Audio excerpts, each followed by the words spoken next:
songs like that, you know, it's just so much fun. It is a pleasure to be back here. We're so thrilled. We've even added another day. I think we're playing on Monday now too, and we're just excited about being here. No one else would have us.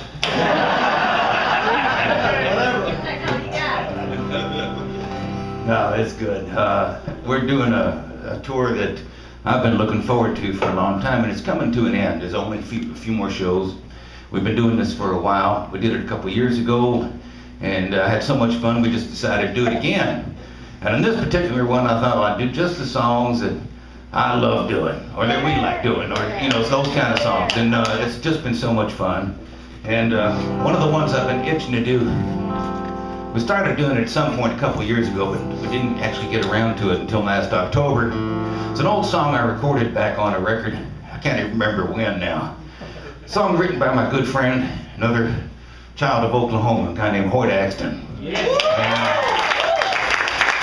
Hoyt was a buddy of mine, and he was around at the time of what they called the folk scare, back in the late 50s, early 60s. You know, we had a lot of interest in folk songs. Suddenly, college students wearing sweaters with letters or numbers started singing chain gang ballads, and everybody went, whoa, no. But Hoyt was doing his own stuff at that time. He wrote songs like, well, I don't give a damn about a greenback dollar.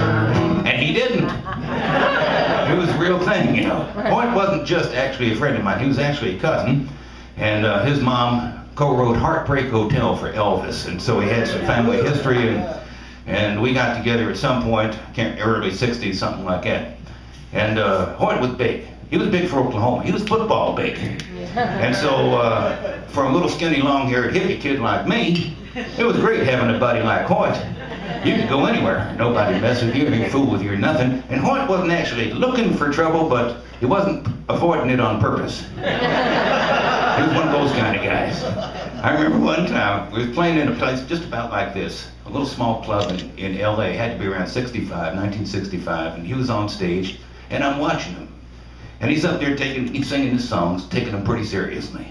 Some people were talking in the back of the room. He just looked out there and said, quiet down out there. And they just kept talking, we didn't even hear him. He said, I said, quiet down out there. And they must have not been paying attention. Hoyt puts down his guitar, walks out into the crowd, picks up two people, one in each hand, walks out the door. The door closes, you can hear stuff banging, breaking, people yelling, screaming, crying. Hoyt comes back in, the door closes. By this time, the rest of the crowd is deathly quiet. He gets up on stage, sits down, picks up his guitar, and says, I shouldn't have done that. I love Hoyt. We ended up swapping songs on each other's records back years ago.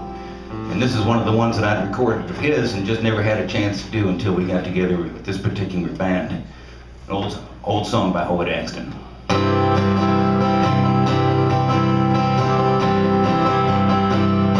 I dream in the morning